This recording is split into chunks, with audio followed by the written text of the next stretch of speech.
आराध्यो भगवान् व्रजेशतनया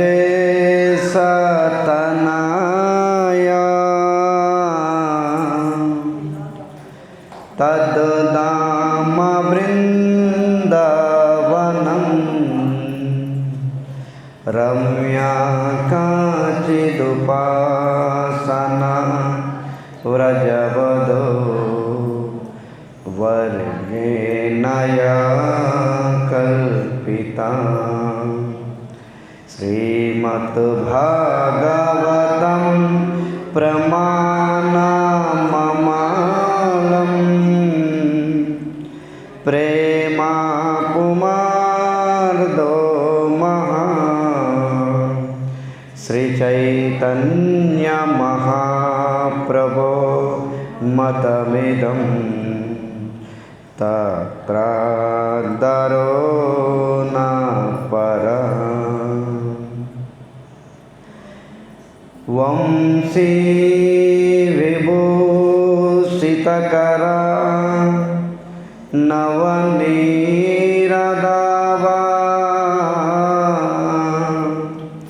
पीताम्बरधरुणबिम्बफलाधरोष्टा पूर्णेन्दुसुन्दरमुखा अरविन्दनेत्रा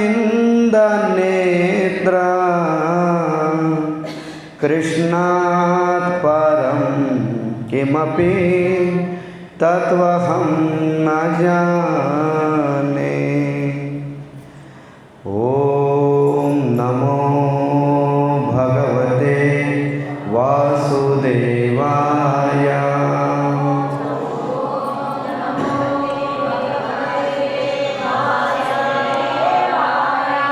ॐ नमो भगवते वासुदेवाय।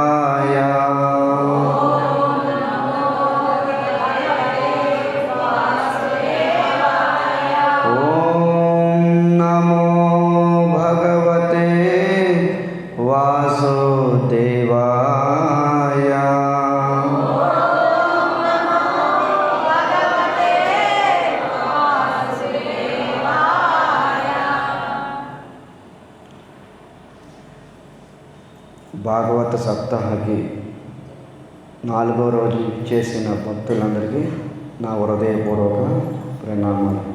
హరే కృష్ణ హరే కృష్ణ కృష్ణ కృష్ణ హరే హరే హరే రామ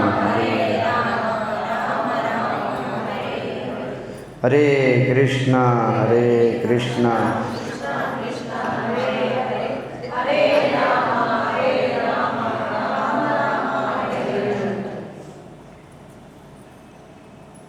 చూస్తూ 4 రోజులే, ఇంకా 3 రోజులే ఉంది. కాలం ఎంత వేగంగా పరుగుతీస్తుంది చూడండి.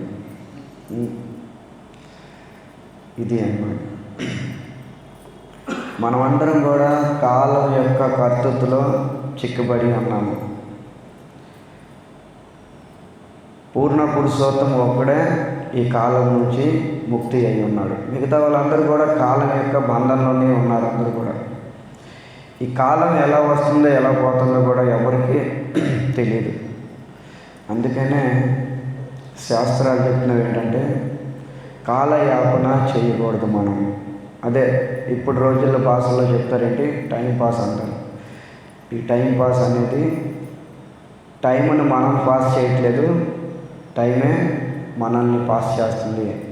అది మనం గుర్తించి ఉన్న సమయము ఎంతవరకు అయితే మనకు దొరుకుతుందో ఆ సమయం అంతా కూడా భగవత్ చింతనలో గడపాలని శాస్త్రం పదే సార్లు మనకి ఆదేశిస్తుంది. ఏది చేసినా సరే భగవత్ చింతనలోనే. వంట చేయండి, అంటులు తోమండి, ఇల్లు ఓడవండి, పూలమాలలు తయారు చేయండి, భగవంతుడికి విగ్రహారాధన సేవ చేయండి, భాగవత సేవ చేయండి. ఏ సేవైనా భగవత్ చింతనలో ఉండాలి. ఆ చింతన అంటే ఏంటి? చిత్ అనేది భగవంతుడి మీద పాద పద్మాల దగ్గరికి వెళ్ళిపోవాలి. అది భక్తి అవుతుంది. అప్పుడే మన హృదయము శుద్ధి అవుతుంది. భగవత్ కార్యక్రమాలు ఎన్నైతే ఉన్నావో శాస్త్రం ఆదేశిస్తుంది ఎందుకు ఇవన్నీ చేయడానికి. మన చిత్తు శుభ్రం లేదు, అందుకని ఇవన్నీను. గోపికలకి మాలలు అవసరం లేదు, అవునా? గోపికలు ఎప్పుడైనా మాలలు చేశారా? మనకి కావాలి. పాండవులు చేశారా? ఎవరు చేయలే. ఎందుకు? వాళ్ళు ఆల్రెడీ చిత్తు శుభ్రమై ఉంది. మన చిత్తు శుభ్రం అవడానికే ఈ భగవత్ కార్యక్రమాలు అని. ఈ భగవత్ కార్యక్రమాల్లో చేస్తూ చేస్తూ మన అల్టిమేట్గా మన హృదయం శుద్ధి అయిపోవాలి. శుద్ధి అవ్వలేదు అనుకోండి, మనం చేసిందంతా వృధా అయిపోతుంది అన్నమాట. అందుకనే విగ్రహారాధన సేవ అయినా, శ్రవణమైన, కీర్తనమైన, స్మరణమైన, పాదసేవ అయినా, దాస్యమైన, శాక్యమైన, ఆత్మనివేదనమైన ఏదైనా అల్టిమేట్గా భగవంతుడి మీద మనసు వెళ్ళిపోవాలి. అంబరీష్ మహారాజు ఈ విధంగా చేసి చూపించారు మనకి. శ్రీమద్ భాగవతం 9వ స్కంధంలో అంబరీష్ చరిత్ర ఉంది, ప్రతి ఒక్కరికి తెలిసిన. ఇది కార్తీక పురాణంలో కూడా ఇది వస్తుంది స్టోరీ. బయట వాళ్ళ వీళ్ళ అందరికీ అంబరీష్ అంటే అందరికీ తెలుస్తుంది. ఏం చేశారు? స్వై మన కృష్ణ పాదారవిందయో వాచాంచి వైకుంఠ గుణాను వర్ణనే కరోర్మన్ హరేర్ మందిర మా జనాదేశ. ఏం చెప్పారు? సవై మన కృష్ణ పదారవిందయో. మన హృదయము భగవంతుడి పాద పద్మాల దగ్గర ఉండాలి. వాచాంచి వైకుంఠ గుణాన వర్ణనే. మన వాచ ఉంది దేనికి? వైకుంఠపతి నారాయణుడు శ్రీకృష్ణ భగవాన్ యొక్క గుణాన్ని కీర్తించడానికి. అంటే గుణాలు కీర్తించడం అంటే ఇదే. శ్రీమద్ భాగవతంనే గుణాల కీర్తన అంటారు. భాగవతం చెప్పడము కీర్తన భక్తి అంటారు. తర్వాత చేతులు ఉన్న దేనికి? హరేర్ మందిర మార్జనేదేశు. హరి మందిరానికి శుభ్రం. హరి మందిరం దూరం ఉందనుకోండి, ఇల్లే మన మందిరంగా చేసుకొని ఇల్లుని చిన్న ఆల్టర్ కూర్చోబెట్టి రోజు సేవ ఈ విధంగా చేసుకోవడం. తర్వాత పాదాలు దేనికున్నవి? తీర్థయాత్రలకి భ్రమణం చేయడానికి. కర్ణాలు దేనికున్నవి? భగవంతుడి యొక్క కథ శ్రవణం చేయడానికి. నాసిక దేనికి ఉంది? ముక్కు దేనికి ఉంది? భగవంతుడి యొక్క సుగంధపూరితమైన పుష్పాలు అర్పించినవి, అవి సువాసన చూడడానికి. నాలిక దేనికి ఉంది? మహా ప్రసాదాలు చూడడానికి. సో టోటల్గా ఇంద్రియాలు, మొత్తం ఇంద్రియాలు కూడా భగవంతుడు సేవకి అర్పించారు. ఒకే ఒక మహానుభావుడు. ఎవరు? అంబరీష్ మహారాజు. మొత్తం శరీరం మొత్తం భగవంతుడి మీద ఎంగేజ్ పెట్టాడనమాట. ఏ అవయవాల్ని కూడా విడిచిపెట్టలే. తల దేనికి ఉంది? భగవంతుడికి వందనాలు. శిరస్సు వంచి ప్రణామాలు చేయాలి. శిరస్సు వంచాలి, నిటారంగా ఉండి ప్రణామాలు చేయకూడదు. ఏనాకైనా ప్రకారైనా శిరస్సు వంగాలి భగవంతుడి. అన్య వాళ్ళ దగ్గర కాదు శిరస్సు వంగడము. శిరస్సు వంచాలంటే గురువు దగ్గర, భగవంతుడి దగ్గర, వీళ్ళిద్దరి దగ్గర వంచాలి.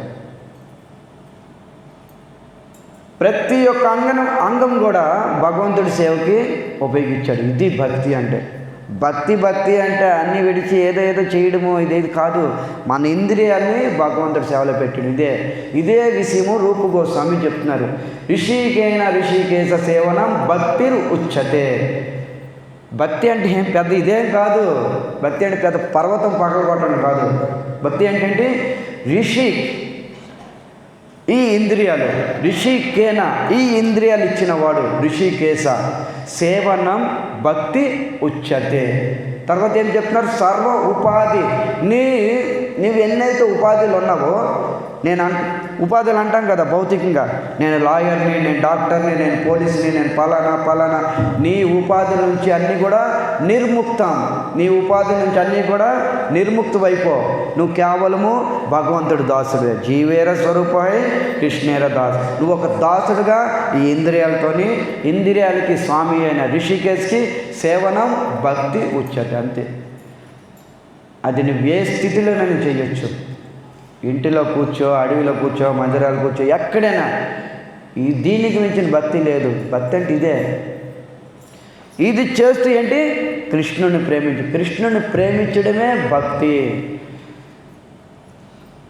ఈ శ్రవణము, ఈ కీర్తనము, ఈ స్మరణము, ఈ వందనము, దాని యొక్క మూల ఉద్దేశం ఏంటి? అల్టిమేటెడ్గా కృష్ణుని మనం ప్రేమించాలి. అవునా?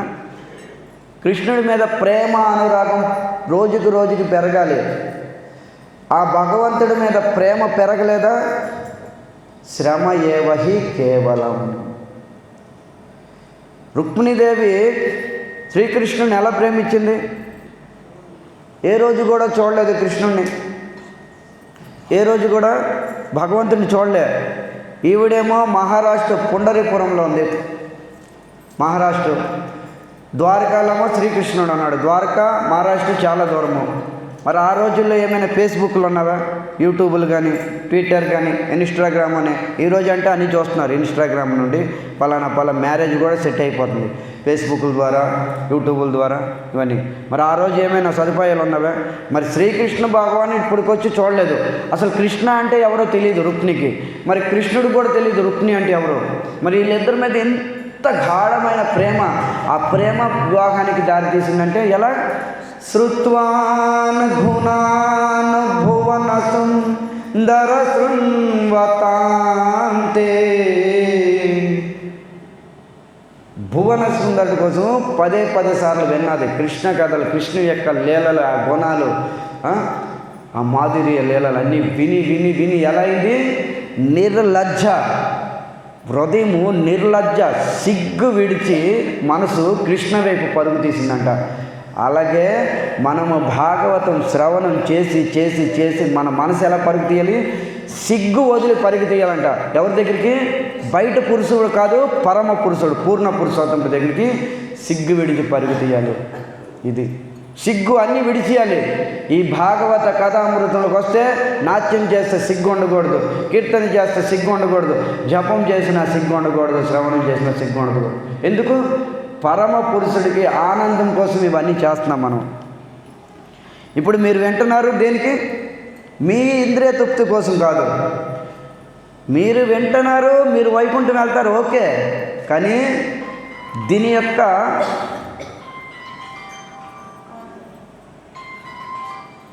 హరే కృష్ణ హరే రామ. మీరు శ్రవణం చేస్తున్నారు భక్తి శ్రద్ధలతో, దాని యొక్క బెనిఫిట్ పొందుతారు, మీరు భగవద్ధామం వెళ్తారు. కానీ మీ ఉద్దేశం లోపల ఎలా ఉండాలి? నేను శ్రవణం చేస్తున్నాను కృష్ణుడు ఆనందం కోసం, అంతే. నేను ఇక్కడ కూర్చొని ప్రవచనం చెప్తున్నాను, ఇది నా ఇంద్రియ కోసం కాదు, లేదా మీతో అందరికి తప్పట్లు కొట్టించుకోవడం కాదు. నా ఉద్దేశం ఏముండాలి?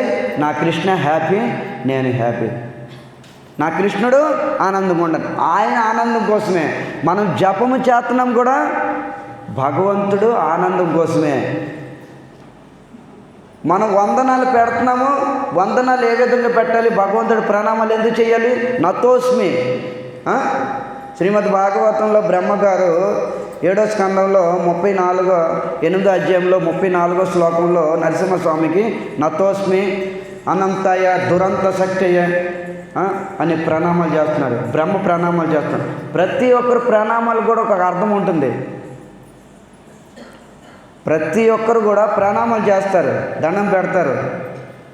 ప్రణామాలకి ఒక అర్థం ఉంటుంది. బయట వాచ్మెన్ కూడా ప్రణామాలు చేస్తాడు, ఎలాగా వాడికి ఒక అర్థం ఉంటుంది. చైనా వాడు కూడా ప్రణామాలు చేస్తాడు, వాడి భాషలో ఏదో. జపాన్ వాడు కూడా చేస్తాడు. ఇక్కడ బ్రహ్మ చేస్తున్నాడు, మనము చేస్తున్నాము.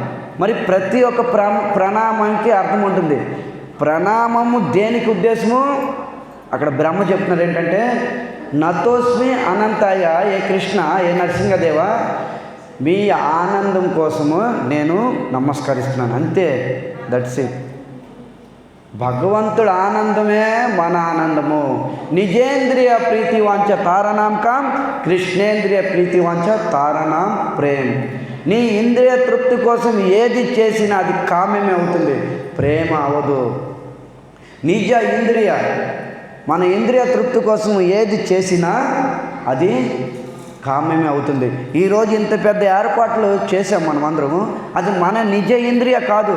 ఒకవేళ ఆ విధంగా భావించుకుంటే ఇది ప్రేమ కాదు, ఇది కామం అవుతుంది.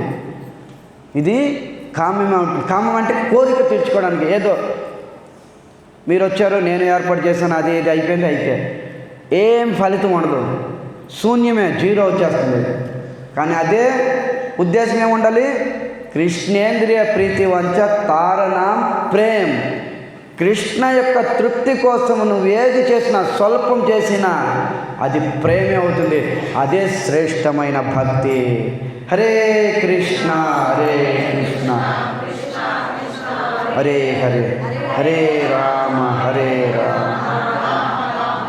చైతన్య చరితామృతలో కవిరాజ్ గోస్వామి చెప్తున్నారన్నమాట, ఏది చేసినా మీరు ఎప్పుడు అనుకోమాకండి పెద్దదా చిన్నదా, ఎంత లవమాత్రం సేవ చేసినా నా కృష్ణుడు ఆనందం కోసం నేను చేస్తున్నాను అంతే. ఆ సేవ భగవంతుడు స్వీకరిస్తాడు, ఎంతో ఫలితం ఉంటుంది. అది మన ఇంద్రియ తృప్తి కోసం ఏ కార్యమో చేయకూడదు, అది కామం అవుతుంది. కామానికి ప్రేమకి భూమి ఆకాశానికి తేడా ఉంటుంది. నిజేంద్రియ తృప్తి కోసం చేయకూడదు ఎప్పుడు కూడా. పేరు ప్రతిష్ఠ కోసం చైతన్య మహాప్రభు అదే అన్నారు కదా, అమ్మానీనా మానదేనా. ఇలాంటి మాన సన్మానాలు, ఇలాంటి గౌరవాలు, ప్రతిష్టల కోసం కాదు, భగవంతుడు ఆనందం కోసం చెయ్యు, వాళ్ళే సదా కీర్తనీయ. మహాప్రభు ఏమంటున్నారు? ఈ విధంగా చేసేవాళ్ళు, కృష్ణేంద్ర ప్రీతి కోసం చేసేవాళ్ళు కీర్తనీయ సదా. వాళ్ళు నిత్యం కూడా కీర్తనలో ముందుకు వెళ్ళిపోతూ ఉంటారు, భగవత్ చింతనలో ముందుకు వెళ్ళిపోతూ ఉంటారు. ఇది శాస్త్రాలు మనకి చెప్పినాం అన్నమాట. ఓకే, సో ఈరోజు మనం ఎంతో సౌభాగ్యవంతులము.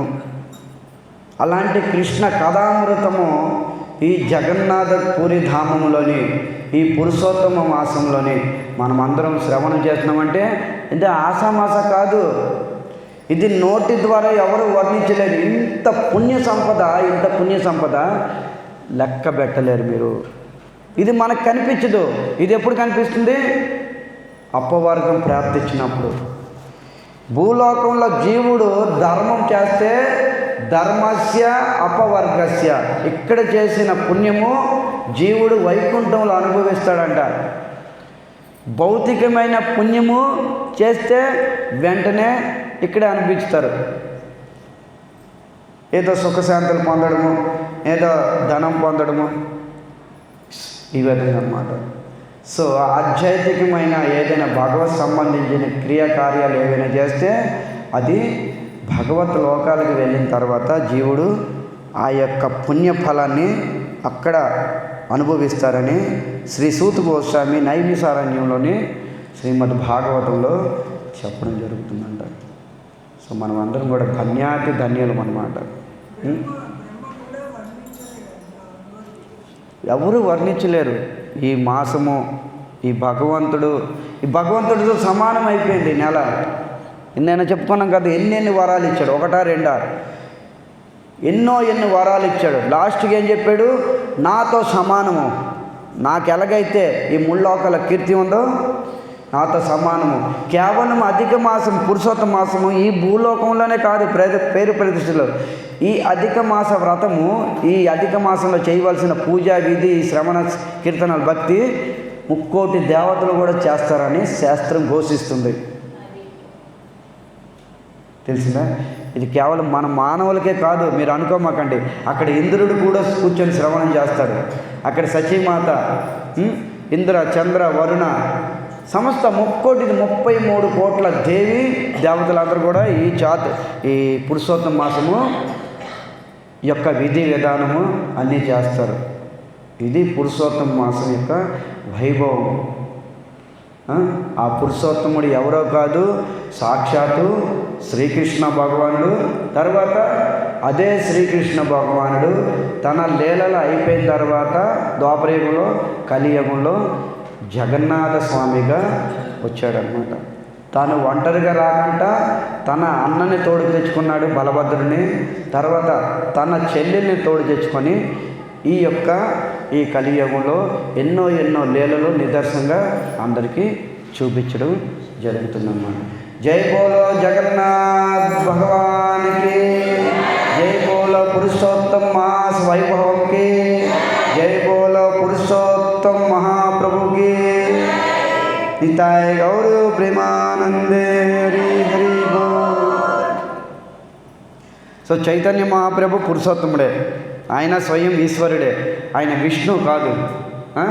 మా గురువు మహారాజ్ చెప్తూ ఉంటారు, ఒకటి నడవని పురుషోత్తముడు, ఒక ఆయనేమో నడిచే పురుషోత్తముడు. నడిచే పురుషోత్తముడు మాయాపూరు విడిచిపెట్టి ఈ పురుషోత్తమ ధామం దగ్గరికి వచ్చి ఆ పురుషోత్తముని చూస్తూ ఈ పురుషోత్తముడు నాట్యం చేశాడంట. చూడండి, ఒక భగవంతుడు ఇంకో భగవంతుని చూస్తే ఇది లీలలు. ఈ లీలలు ఎవరు అందుకోలేరు. బ్రహ్మతో సైతము మోహితుడైపోతాడు. అవునా? సో ఇది ఈ భగవంతుడి లీలలు ఇక్కడ అదే చెప్తున్నారనమాట. శ్రీ సుఖదేవ్ గోస్వామి చెప్తున్నారనమాట. మళ్ళీ మీరందరూ తిరగేయండి. శ్రీమద్ భాగవతము 10వ స్కందము 7వ అధ్యాయము 1 శ్లోకం. ఏన అవతారేణ భగవాన్ హరిరీశ్వరం కరోతి కర్ణరమ్యాని మనోజ్ఞానే జనా ప్రభో మనోజ్ఞానే జనా ప్రభో. ఏ సుఖదేవ్ గోస్వామి, ఏన అవతారైన భగవంతుడి యొక్క అవతారాలు నాకు వివరంగా చక్కగా చెప్పండి. ఏ లీలలు చేశాడు అని చక్కగా చెప్పండి. తర్వాత భగవంతుడికి సంబోధనలు ఇస్తున్నాడు అన్నమాట. మూడు సంబోధనలు. ముందు ఏంటి? అవతారైన ఆయన భగవాన్, షడైశ్వర్య సంపూర్ణుడు, ఏకకాలంలో 6 ఐశ్వర్యాలు చూపించినవాడు భగవాన్. తర్వాత ఆ భగవాను హరి, తర్వాత ఆయన ఈశ్వర. ఈశ్వర అంటే నియంత్రణ, కంట్రోలర్. సో బ్రహ్మాది దేవతలను కూడా కంట్రోల్ చేసేవాడు. తర్వాత కరోతి కరణరమ్యాని. కరోతి అంటే భగవంతుడి లీలలు భూతకాలంలో అయిపోయేవి లేదా వర్తమానంలో జరుగుతాయి కాదు. కరోతి అంటే ప్రెజెంటేషన్. ఇప్పుడు భవిష్యత్తు, ఈ వర్తమాన కాలంలో అన్నమాట. భవిష్యత్తు కాదు, భూతకాలం కాదు. ప్రెజెంటేషన్ ఎప్పుడు కూడా ఎల్లవేళలు జరుగుతూ ఉంటాయి. మనం నిన్న చెప్పుకున్నాం. కరోతో కరణరమ్యాని. కరణరమ్యాని కరణాలకి చేసేదన్నమాట. కరణాలకి ఆనందం ఇచ్చేది, రమింపజేస్తుంది. సో కరోతి కరణరమ్యాని. తర్వాత ఏం చెప్తున్నారు ఇక్కడ? మనోజ్ఞానేచ ప్రభో, మనసుకి ఆహ్లాదాన్ని ఇచ్చేది. ఏం కథలు మనసుకి ఆహ్లాదాన్ని ఇచ్చేది? హరి కథ. ఏం కథలు? హరి కథ. ఏ ప్రభో అని చెప్పాం కానీ నేను అర్థం గుర్తుందా? ప్రభు అంటే అర్థం ఏంటి? ఇంపాసిబుల్ కూడా పాసిబుల్గా చేసేవాడే ప్రభు. సో అసలైన ప్రభు పైన ఉన్నాడు, ఆయన డూప్లికేట్గా ఇక్కడ ప్రభు. ఈ ప్రభువులు ఎంతమంది అయితే ఉన్నారో ప్రభు అన్నమాట. ప్రభు అంటే చూసుకోండి, ఇంపాసిబుల్ పాసిబుల్గా చేసేవాళ్ళు ప్రభు. అంటే భక్తి అనేది సుదుర్లభ. అలాంటి భక్తి చేపించడము, ఇలాంటి భక్తిపూర్వకమైన కార్యాలు ప్రవచనం చెప్పేవాళ్ళు ప్రభు అని సంబోధిస్తారు. అందుకనే ఇక్కడ ప్రభు అని సంబోధిస్తున్నారు అన్నమాట. ఓకే, నిన్న గుర్తుందిగా, పూతన లీలకి సకటాసురు లీలకి మధ్యలో ఎన్ని రోజులు గ్యాప్ వచ్చింది? 3 రోజులు. 3 రోజులు గ్యాప్ వచ్చింది. ఓకే, ఇంకా 3 నెలలు. ఓకే, ఒక్కొక్క నిమిషం చెప్పండి మాతాజీ.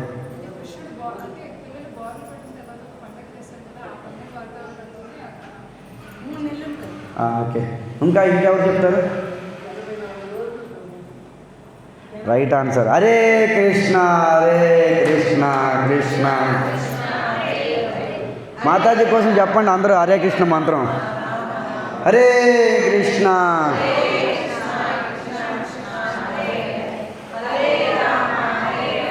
చదివారా? రాత్రి చదివారా? కరెక్టే. 3 నెలల 10 రోజులు, 100 days. 3 నెలలు 10 రోజులు, రైట్. 3 నెలలు 10 రోజులు బోర్లు పడతారు. ఈ యొక్క ఫెస్టివల్ చేస్తారనమాట. ఈ రోజు కూడా ఉన్నాయి, కాకపోతే మన సనాతన ధర్మం వెనక్కి వెళ్ళిపోతుంది కాబట్టి మనం చేసుకోవట్లే. జీవుడు పుట్టిన కాంచి చనిపోయే వరకు 16 కర్మకాండాలు చేసుకోవాలి. 16 కర్మలు. పుట్టినప్పుడు ఒకటి నామజాతకము, యజ్ఞోపదేశము, చెవులు పోగులు కుట్టించుకోవడము, సంస్కారాలు, ఇవన్నీ చేసుకోవాలి. ఇవంటే మర్చిపోతున్నారు. ఇవన్నీ పోయేవి. ఆడవాళ్ళకైనా మగపిల్లలకైనా ఇవన్నీ సంస్కారాలు ఉంటాయి. ఇందులో ఒక సంస్కారం ఏంటి? ఇది పిల్లలు పక్క తిరగడము, ఇదొక సంస్కారం అన్నమాట. 3 నెలల 10 రోజులు అంటే 100 రోజులు. 100 రోజులు అయిందన్నమాట. పూతనాకి ఎవరు శకటాసురుడికి మధ్యలో గ్యాపు 100 రోజులు వచ్చింది. 100 రోజులు ప్రశాంతంగా బ్రజవాసులు ఉన్నారన్నమాట.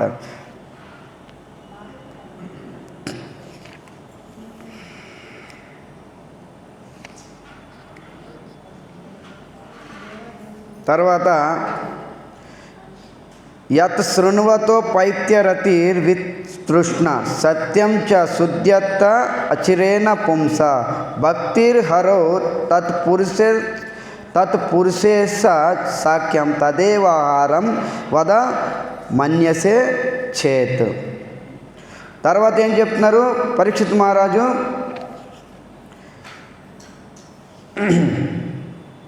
యత్ శృణ్వతి, భగవంతుడి కథల వింటే ఏమవుతుంది? ఇక్కడ ఏదైతే మనలో ఉన్నావో దోషాలు అవి పోతావి. భగవంతుడి లీలలు, బాల్య లీలలు వినడం. భగవంతుడి లీలలు అనేక లీలలు, అందులో బాల్య లీలలు శ్రేష్టము.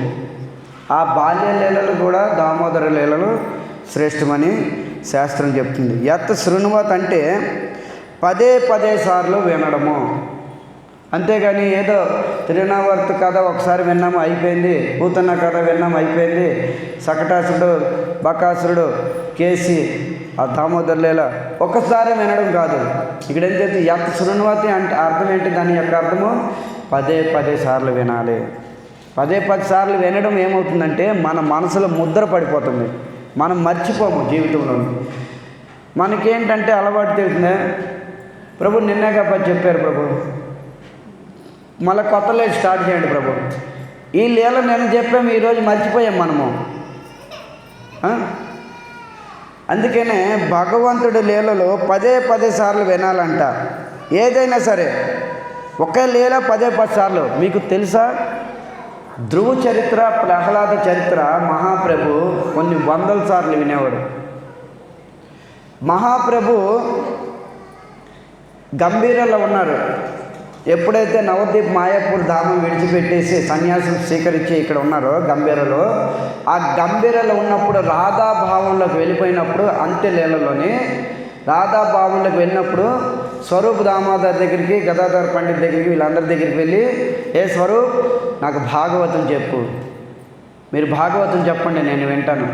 మరి వాళ్ళని వారు భాగవతంలో అనేక ఘట్టాలు ఉన్నాయి, ఏ ఘట్టం చెప్పమంటారు? ఏ ఘట్టం ఏంటి? 2 చిన్నపిల్లలు ఉన్నారుగా భాగవతంలో. ప్రహ్లాదుడు పిల్లడే, ధ్రువుడు పిల్లవాడే.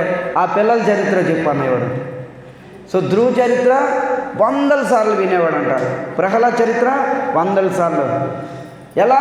వా వా స్వరూప్ వా, ఎంత అద్భుతంగా వర్ణించా, వన్స్ మోర్ ప్లీజ్. వీళ్ళు చెప్పి చెప్పి అలసిపోయేవారు, మహాప్రభుకి అలసట వచ్చేదే కాదు. ఈ స్వరూపు, దామోదరు, గదాధరు వీళ్ళందరూ కూడా చెప్పి చెప్పి చెప్పి అలిసిపోయేవారు. మహాప్రభుకు ఇంకా ఆనందం పెరిగిపోతుంది, వా స్వరూప్ వార్ ఇంకొకసారి. ఇది 10 సార్లు వినాలంట ఒక్క చరిత్ర. అప్పుడు ఆ చరిత్ర వినడగా ఏమవుతుందంటే బై హార్ట్ మనకు కాంటెస్ట్ అయిపోతుంది. ఇక మీకు ఎటువంటి ఈ గ్రంథము కానీ ఇది కానీ లేకుండా కూర్చొని ప్రసంగం చెప్పేస్తారు. అవునా? తర్వాత ప్రసంగం చెప్తారు, ఓకే, మీ మనసులో ముద్ర పడిపోతుంది, ఆ యొక్క భావన మీకు వచ్చేస్తుంది. ప్రహ్లాద భావన, ధ్రువ భావన వస్తుంది. ఇది అన్నమాట. ఒక ప్రసంగం 10 సార్లు వినాలి. అందుకని ఇక్కడ ఏం చెప్తున్నారు, యత్ శృణువతే ఉందా అక్కడ, యత్ శృణువతే అర్థము అదనమాట. తర్వాత అపైతి హరతి ఉందండి, చూడండి. యత్ శృణువతో అపైతి హరతి అంటే నశించుతావి. ఏంటిదా నశిస్తావి? అయిష్టత నశించిపోతుంది. అంటే ఆ రుచి ఏంటి? దేని మీద మనకు ఆ రుచి? భోజనం మీద ఆ రుచి కాదు, భోజనం మీద మనకు రుచి, భాగవతం మీద ఆ రుచి. మనకి భాగవతం మీద ఆ రుచియే ఉందా లేదా? మీకైతే ఉండకపోవచ్చు, నాకైతే ఆ రుచి ఉంది. ఒకటికి 4 సార్లు వింటే ఈ ప్రభు మనల్ని వదల, ఇదే టార్గెట్ పెట్టుకున్నట్టున్నాడు. ఈ ప్రభు మమ్మల్ని చావగొడుతున్నాడు భాగవతం చెప్పి. ఇది అనేది ఆ రుచి. ఇది జీవితంలో రాకూడదు, ఆ రుచి భౌతిక సంసారం మీద రావాలి, రుచి భగవంతుడి మీద రావాలి. చూసారా? రెండిటికి ఒకే అక్షరం ఉంది, రుచి, ఆ రుచి. ఈ ఆని పక్కన తోసేయాలి మనం. ఈ ఆని పక్కన తోస్తే ఈ రుచి భగవంతుడి మీద, భగవంతుడి యొక్క గుణాల మీద ఏర్పడుతుంది. రెండిటి పెద్ద ఏం తేడా లేదు, ఒకే ఒక అక్షరము. ఆ ఒకే ఒక అక్షరము మన కొంప ముంచుతుంది. అవునా? ఏం మాతాజీ? చూసారా? ఒక్క అక్షరం అనుకుంటాము, రుచి, ఆ రుచి. సో అందుకని ఏమంటున్నారు, యత్ శృణువతే, భగవంతుడి కథలు 10 సార్లు వినడంతో ఆ రుచి తొలగిపోతుంది. ఈరోజు మనకి ఆ రుచి ఉంది. ఏంటి ఆ రుచి? మొట్టమొదటి భాగవతం వినడము, నిద్రపోవడము, తర్వాత భాగవతం వింటుండగా తినడము, భాగవతం వింటుండగా మాట్లాడము, ఇవన్నీ ఆ రుచి కిందే వస్తుంది. సో భాగవతం వినడం ఇప్పుడు తినడం అంటే ఇక్కడ జరగదు, ఇది లైవ్ జరుగుతుంది కాబట్టి. ఆన్లైన్లో అయితే తినేస్తూ ఉంటారు కొంతమంది. నేను భాగవతం చెప్తూ ఉంటాను, తింటూ ఉంటారు. మాతాజీ నేను అంతా అయిపోయిన తర్వాత నాకు ఫోన్ చేస్తూ ఉంటారు మాతాజీలు అప్పుడప్పుడు, ఏదైనా డౌట్ కోసం. మాట్లాడిన తర్వాత నేను లాస్ట్లో అడుగుతాం, మాతాజీ ప్రసాదం అయిపోయింది. అయిపోయింది ప్రభు, మీరు క్లాస్ చెప్పినప్పుడే తింటున్నాగా, మీరు క్లాస్ చెప్తున్నారు, నా పని. ఇది ఆ రుచి అన్నమాట. సో అది పోవాలంటే ఏమవుద్ది? 10 సార్లు వినాలి. అలా చేయడం ఏంటంటే, చూడండి నేను చెప్తున్నాను, మీరు ఫీల్ అవ్వమాకండి. మనము అలాంటి పని చేయకూడదు ఎప్పుడు కూడాను. భాగవతం విన్నామంటే భాగవతం మీదే ఉండాలి ధ్యాస. మీరు 10 క్లాసులు వద్దు, 2 క్లాసులు అటెండ్ అవ్వండి, శుభ్రంగా వినండి. ఒక్క మనసు 2 వైపులు పరుగులు తీయకూడదు, ఒక బుద్ధి 2 వైపులు పరుగులు తీయకూడదు, ఒక్క దాని మీద కేంద్రీకరించి ఉంచాడు. వ్యవసాయక బుద్ధి బహుశాఖ అనంతస్య బుద్ధయో, భగవంతుడు చెప్తున్నాడు కదా కృష్ణుడు, నీ మనసు బుద్ధి బహుశాఖలుగా డివైడ్ చేయమాకు. నువ్వు భాగవతం వింటున్నావా, పూర్ణ శరణాగతి భాగవతం మీద ఉండు. నామం చేస్తున్నావా, నామమే. నామము శ్రవణం 2 ఒకదాని కూడా చేయకూడదు, ఇది అపరాధమే, నామ అపరాధం అయిపోతుంది. లేదా భాగవతానికి అపరాధం. కొంతమంది జపం చేస్తూ ఉంటారు, భాగవతం వింటూ ఉంటారు. వాళ్ళు టార్గెట్ ఏంటి? భాగవతం అయిపోతుంది, ప్రభువుకి తృప్తిపరుస్తున్నాను, ఆ ప్రభువుకి తృప్తిపరుస్తున్నాను, మాలలు అయిపోతున్నవి. నువ్వు ఎవరికి తృప్తిపరచట్లే, నీకు నువ్వు అన్యాయం చేసుకుంటున్నావు, అపరాధం చేస్తున్నావు. అవునా కాదు మాతాజీ? మన ఆచార్యులు చెప్తారుగా, దేని మీద జపం చేస్తున్నావా, పూర్తి కాన్సెప్ట్ జపము మంచిదే, చెయ్యు, చక్కగా చెయ్యు, తన్మయతంతో చెయ్యు. నీ జపం అయిపోయిందా, పక్కన పెట్టు, భాగవతం విను. 2 పనులు చేయకూడదు ఎప్పుడు. మీరు వంటలు చేస్తారు, ఇటొక కన్ను అటొక కన్ను, అటొక మనసు ఇటొక మనసు చేస్తే ఏమవుతుంది? వంట పాడైపోతుంది. అది భగవంతుడికి కాదు, మనకి కాదు, బయట పారేయాలి. అలాగే ఇది కూడాను. సో ఈరోజు మనకి అందుకని పరీక్షిత్ మహారాజ్ మన భావాన్ని సుఖదేవుడి దగ్గర పెడుతున్నాడు. యత్ శృణువతి 10 సార్లు భాగవతం వినడముతో ఆ రుచి అనేది పోతుంది, భగవంతుడి మీద రతి గతి మతి ఉత్పన్నమవుతుంది అని చెప్తున్నారనమాట. ఓకే, ఒకవేళ ఇలా చేసామనుకోండి, దీనికి సూత గోస్వామి భాగవతంలో ఏం చెప్తున్నారు? ధర్మ స్వనిష్ఠత పుంస విశ్వక్షేణ కదాయస నా ఉత్పాయత రతి. కేవలం ఓక దంపుడు, ఇది ఓక దంపినట్టుగే, ఓక దంపితే బూడిది వస్తుంది కానీ తవుడు వస్తుంది కానీ ఒడ్లు రావు. శ్రమ ఏవహి కేవలం, ఓక దంపినట్టే. సో అందుకని ఏంటంటే భాగవతం ఎలా వినాలి? మొత్తం మీకు మీరు శరణగతి, మొత్తం పూర్ణ శరణగతి భాగవతం మీద, భగవంతుడి మీద పెట్టేయాలి. ఈ 1-2 గంటలు అంతే, అదనమాట. అందుకని ఇక్కడ యత్ శృణ్వతు అని చెప్తున్నారనమాట. తర్వాత యత్ శృణ్వత్ అంటే అచీరణ పోతుంది. భక్తి హరే, హరి మీద ప్రేమ ఉత్పన్నమవుతుంది. భక్తే హరో అంటే హరి మీద ప్రేమ ఉత్పన్నమవుతుంది ఇక్కడ చెప్తున్నారు. తర్వాత తదేవహారం వద, అలా ఎవరైతే ఆచరిస్తారో తదైవ హారం, భగవంతుడే స్వయంగా హారమాలలాగా మన కంఠానికి అతుక్కుపోతాడు. ఎవరైతే భక్తితో శ్రద్ధతో భాగవతం వింటారో. చూడండి, నేను కాదు, ఇక్కడ పరీక్షిత్ మహారాజ్ చెప్తున్నారు. తదైవ హారం వద మన్యస్య చేత్ ఉందా? తదైవ హారం, భగవంతుడు మన కంఠానికి హారంలాగా అలంకరణ అయిపోతాడు. ఎప్పుడు? యత్ శృణ్వతో, ఈ విధంగా చెప్తున్నాను అన్నమాట. తర్వాత ఇంకొక శబ్దం ఇక్కడ చెప్తున్నారు, సత్వం శుద్ధి. పదే సార్లు వినడంతో నీ యొక్క మనస్సు బుద్ధి సత్వగుణంలోకి వస్తుంది. సత్వం శుద్ధిత్వం, నీ చిత్తము శుద్ధి అవుతుంది. ఈ చిత్తం శుద్ధి అయినప్పుడు నీ కామము మోహము ఇవన్నీ కూడా దూరం అయిపోతాయి అనేసి చెప్తున్నాను. ఈ కామ క్రోధాలు అనేది నరకానికి హేతు అన్నమాట. త్రివిధం నరకస్య ద్వారం కామ క్రోధ తదా లోభ. భగవద్గీతలో కృష్ణుడు చెప్తున్నాడు కదా, ఈ కామము ఉండకూడదు, క్రోధము ఉండకూడదు, లోభము ఉండకూడదు. కామము తీరిన ప్రమాదమే, తీరకపోయిన ప్రమాదమే. కామం తీరితే లోభం వస్తుంది, తీరకపోతే క్రోధం వస్తుంది. అవునా? కామం అంటే ఏంటి? కోరిక, డిజైర్, కోరిక తీరితే లోభము, ఇంకా 4 రూపాయలు కావాలో, లేదా ఇంకేదైనా వస్తువు ప్రాప్తించాలో, లేదా ఇంకొక ఏదో తినాలో లోభం పెరుగుతుంది. తీరకపోతే క్రోధం వస్తుంది. తీరిన ప్రమాదమే, తీరకపోయిన ప్రమాదం. అందుకనే కామం అనేది ఉండకూడదు ఎవరికి కూడా. కోరిక ఉండాలి, కోరికని మనం తీయలేము, కోరికని ఎవరు తీయలేరు. కామ క్రోధ లోభ ఏవైతే అరిసద్వాలు ఉన్నావో ఎవరు తీయలేరు. ఇవి మానవుడు పుట్టిన కానించే ఉన్నవి. లోచన దాస్ ఠాకూర్ చెప్తున్నారనమాట. కామక్రోధాలు ఎవరు జయించారు చెప్పండి? ఈ రోజుకి ఎవరైనా ఉన్నారా జయించిన వాళ్ళు? ఎంత పెద్ద భక్తులు కూడా లేరు. కామక్రోధాలు ఉండాలి, లేకపోతే నువ్వు ఉండలేవు ముందు. కామక్రోధాలు ఎక్కడ ఉండాలి? నీకు కామం వచ్చిందే భగవంతుడు చూడాలనేసి, కోరిక ఉండాలి భగవంతుడు చూడాలని. క్రోధం వచ్చింది, దేని పట్ల క్రోధం ఉండాలి? భగవంతుడికి ఎవరైనా అపరాధం చేస్తే వాళ్ళ మీద క్రోధించాలి, లేదా భగవత్ భక్తులకి ఎవరైనా అపరాధం ఏదైనా అన్నా వాళ్ళ మీద క్రోధం. కామ క్రోధ లోభ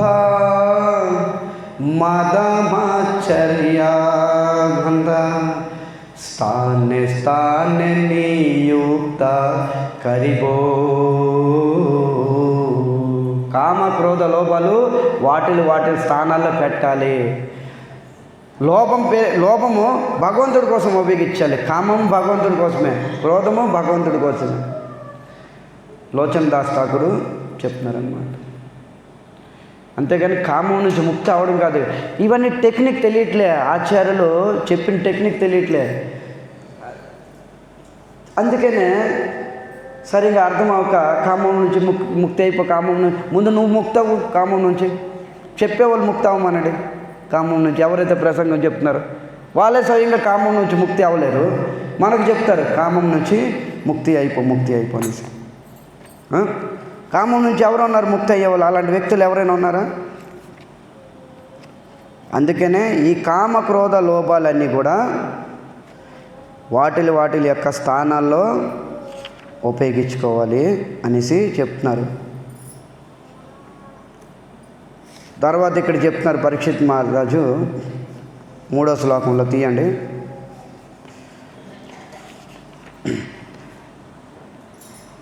అదన్యాదాపి కృష్ణస్య తోకరచిత అద్భుతం మనుష్య లోకమాదస్య తజ్ఞాతి అనురుగ్జత. ఏం చెప్తున్నాడు ఇక్కడ 3వ శ్లోకంలో పరీక్షిత్ మహారాజు? అది అన్యత అపి కృష్ణస్య, కృష్ణ కథ ప్రారంభం నుంచి అత అన్యచి కృష్ణస్య, కృష్ణ కథ ప్రారంభం నుంచి నాకు చెప్పండి. తర్వాత ఏం చెప్తున్నారు? తోక చరిత అద్భుతం, ఈ కృష్ణ చరిత్ర బాల్యలీల చక్కగా వివరించండి మాకు. కృష్ణ బాల్యలీల అంటే చాలా ఇష్టము. ఎందుకు ఇక్కడ చెప్తున్నారనమాట. కృష్ణుడు తనకు తాను లేవలేడు, కృష్ణుడు తనకు తాను తినలేడు, కృష్ణుడు తనకు తాను స్నానం చేయలేడు, తనకు తాను పడుకోలేడు. అందుకని చిన్న కృష్ణుడు బాలకృష్ణుడు చరిత్ర నాకు చెప్పండి అని పరీక్షిత్ మహారాజు సుఖదేవ్ గోస్వామికి ఈ విధంగా నివేదిస్తున్నాడు. తర్వాత ఏం చెప్తున్నారు? అద్భుతం, ఈ కృష్ణ కథలు అద్భుతం.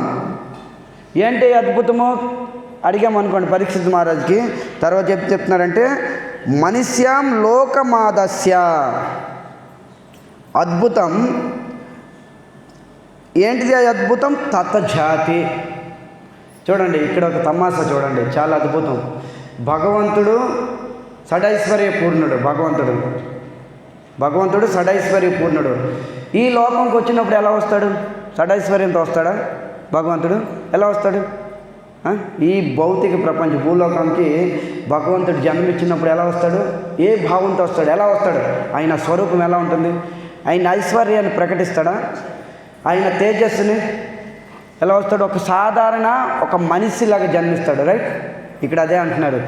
తదజాతి. మనదేం జాతి చెప్పండి? మనది మానవ జాతి.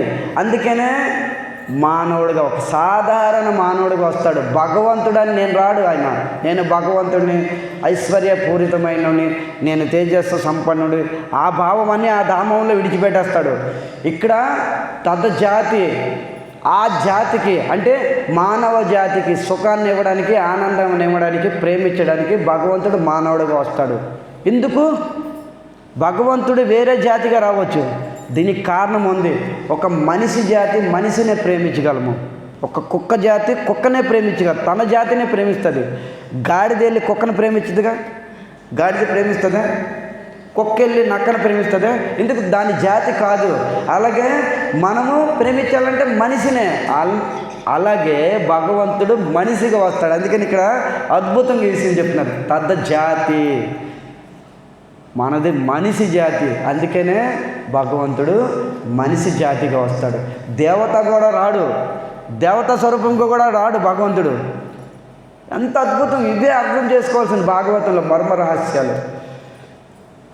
మనకి ప్రేమ ఎవరితో వస్తుంది? మానవ జాతితోనే కదా. చూడండి ఇంకొక విషయము, నరసింహస్వామి భగవంతుడే, కూర్మ భగవంతుడే, పరశురాముడు భగవంతుడే. అన్ని ఎన్ని అవతారాలు ఉన్నావో రామ కృష్ణ విడిచిపెట్టి అన్ని అవతారాలు మనం ప్రేమించలేము. అవునా? ఏ మాతది? అన్ని అవతారాలు మనం ప్రేమించలేము. ఎందుకు? తద జాతి కాదు వాళ్ళది. అవునా? భగవంతుడైనా మన జాతిగా రాలేము. భగవంతుడు మన జాతిగా వచ్చింది రామకృష్ణ విష్ణు మహాప్రభు. అందుకనే వాళ్ళని మనం ప్రేమించగలము. ఎందుకు? మన జాతి. మీరు నరసింహస్వామిని ప్రేమించగలరా? ఒక్కసారి గాండ్రి ఇచ్చారంటే పారిపోతారు మీరు. లక్ష్మీదేవే పారిపోయింది. మాలేయడానికి వెళ్ళింది లక్ష్మీదేవి అమ్మవారు. నరసింహస్వామి ఎప్పుడైతే హిరణ్యకశిపుని సంహారణ అయిపోయిందో మాలయ్యమ్మ అనేసి అందరూ ప్రోత్సహిస్తే వేయడానికి వెళ్ళింది. లక్ష్మి ఆలోచించింది, భర్త అయితే నా వాడు కానీ 3 సరిగా లేదు, ఒక్క లెంపక కొడితే కోమాలకు వెళ్ళిపోతాను, పారిపోయా. నాయన నేను ఇప్పుడు వేయను, 3 సరిగా లేదు.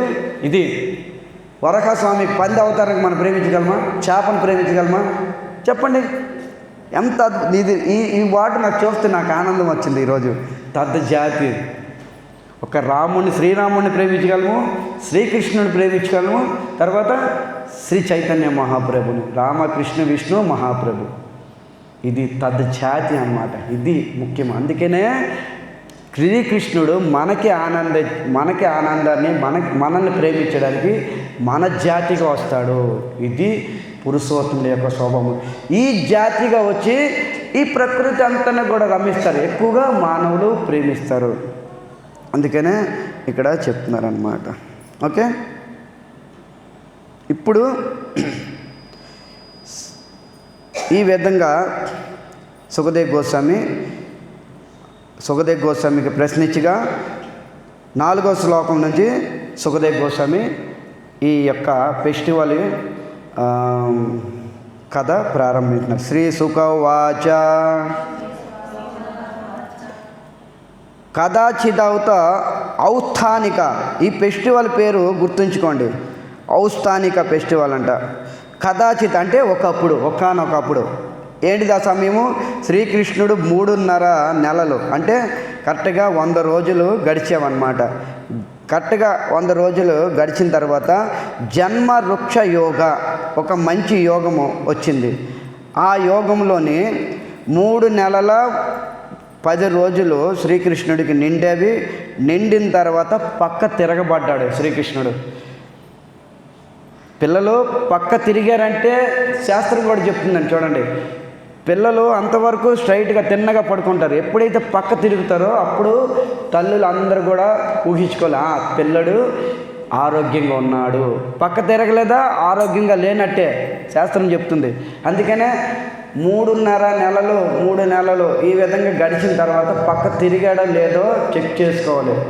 తిరగలేదా వెంటనే హాస్పిటల్కి చూపించి మనం చికిత్స చేసుకోవాలి.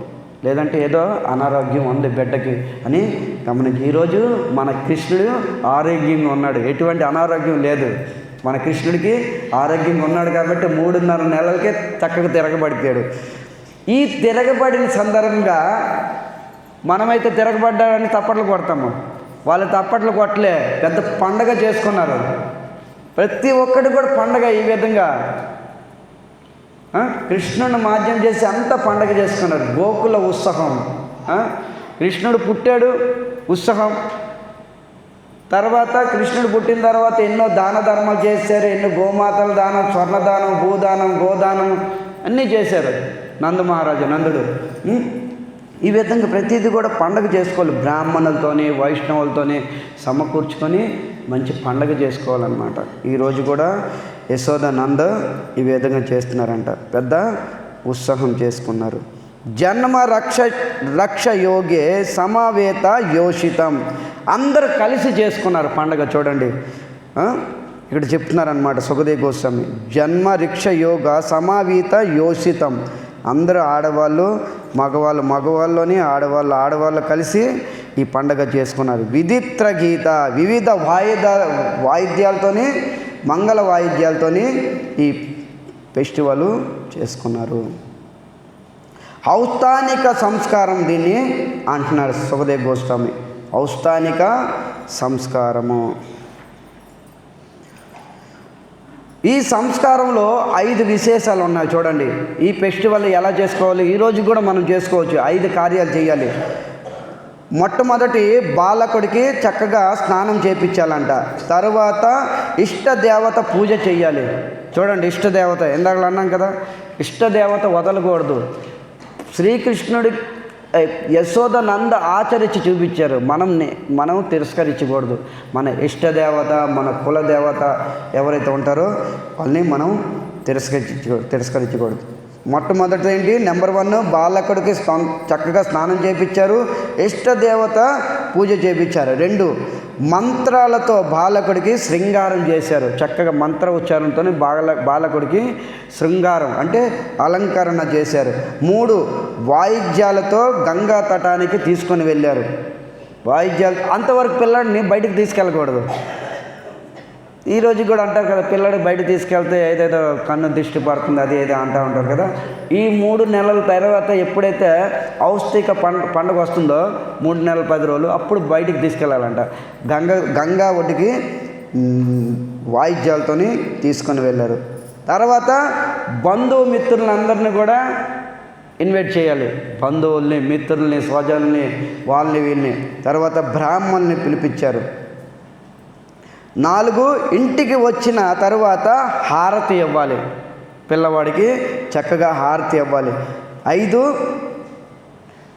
5వది ఇక్కడ ఏం చెప్తున్నారు, అతిథులకు పిలిచి మంచి విందు పెట్టాలి, దక్షిణ తాంబాలాలు ఇవ్వాలి. బ్రాహ్మణులకి, వైష్ణవులకి, అదర్స్ ఎవరైనా వస్తే వాళ్ళకి చక్కగా విందు పెట్టాలి. వచ్చిన వాళ్ళకి యోగ్యత, నీ యోగ్యతను బట్టి వాళ్ళకి దక్షిణ తాంబాలు ఇచ్చి పంపించాలి. ఈ 5 రకాలతో కూడింది ఈ ఫెస్టివల్.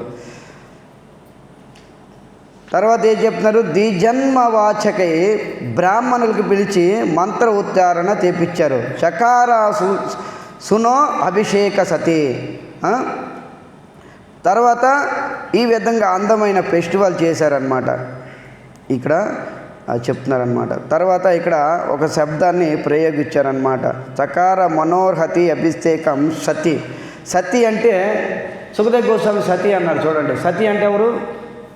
సతి అంటే యశోద. యశోద అనొచ్చు కదా. యశోదని సతి అని ఎందుకు అన్నారంటే, ఈ ఫెస్టివల్ ఎక్కడ జరిగింది?